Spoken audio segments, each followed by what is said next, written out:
안녕하십니까 믿음의 형제자매 여러분. 2022년도가 밝았습니다. 저는 오늘 이 시간에 계시록 6장과 계시록 7장은 짝이 되는 성경장이다 라고 하는 제목으로 여러분께 말씀을 드리겠습니다. 계시록 6장은 17절까지 있습니다. 계시록 7장도 역시 17절까지 있습니다.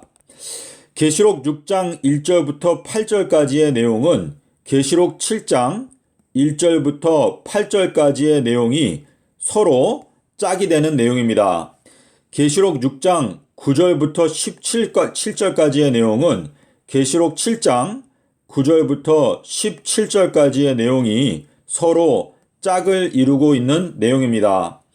1절부터 8절까지의 내용은 전 3년반을 다루고 있고 9절부터 17절까지의 내용은 후 3년반을 다루고 있는 내용입니다.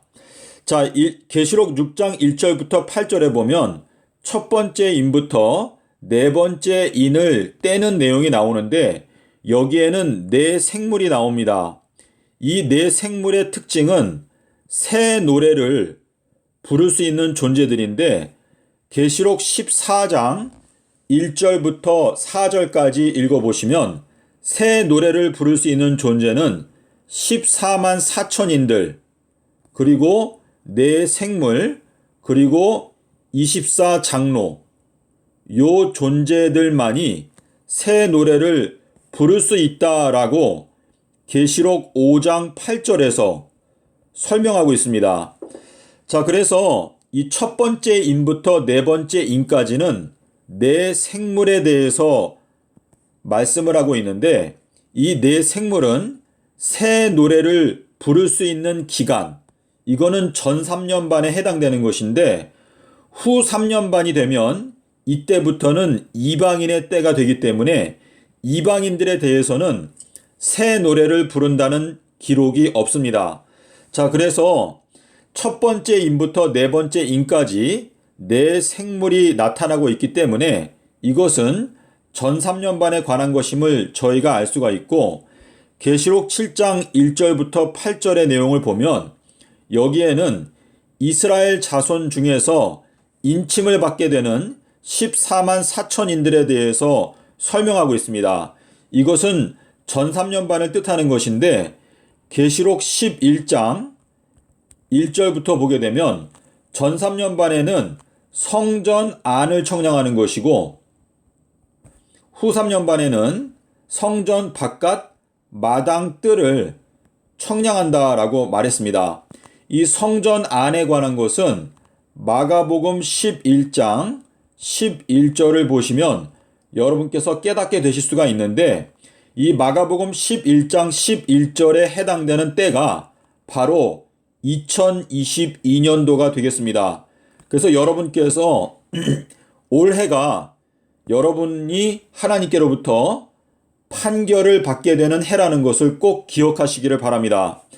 자, 그리고 계시록 6장 9절부터 17절은 다섯 번째 인과 여섯 번째 인을 떼게 되는 이야기가 나오는데 이것은 후 3년반을 가리킵니다.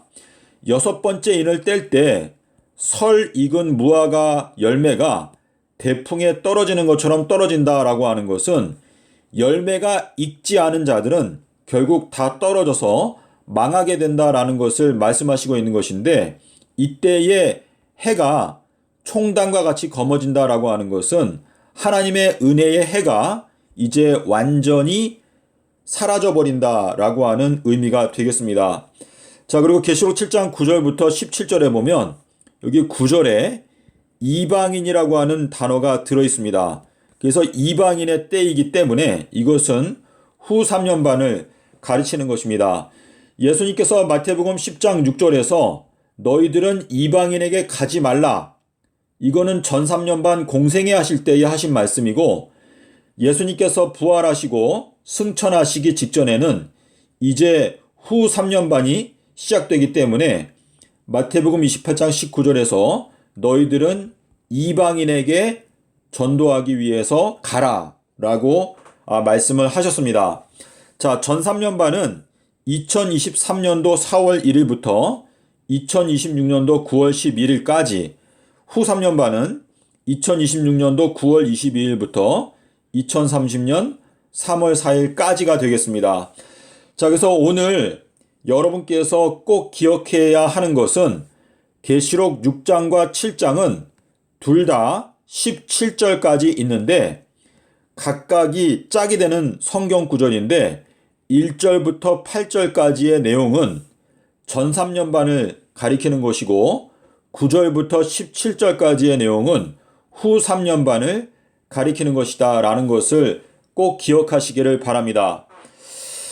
자, 그리고 이제 7장이 지나가고 나서 8장 1절이 되면 여기에서는 7번째 인을 뗀다 라고 하는 표현이 나오는데, 이 7번째 인을 떼는 것은 먼저는 14만 4천인들에게 7번째 인을 떼어주시고 그 다음에는 이제 흰 무리에게 7번째 인을 떼어주십니다.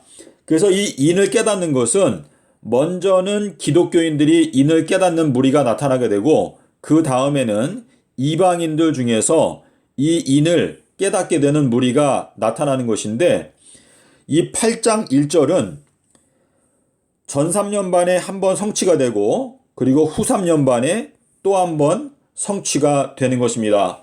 부디 여러분께서 기도하시는 마음으로 이 내용을 살펴보시게 되면 여러분의 마음 가운데 좀 더 확고한 확신이 생기게 될 줄로 믿습니다. 2022년도는 하나님께서 말씀하시는 엘리야의 해입니다. 여러분께서 엘리야의 기별을 듣고 그 기별 가운데로 나오지 아니한다면 결국은 여러분은 흑암 가운데 갇히게 될 것입니다. 그러므로 여러분께서 올 한 해에는 반드시 마음 가운데 굳은 결심을 하시고 오직 예수 그리스도께 초점을 맞추는 생애를 살게 되시기를 바랍니다. 감사합니다.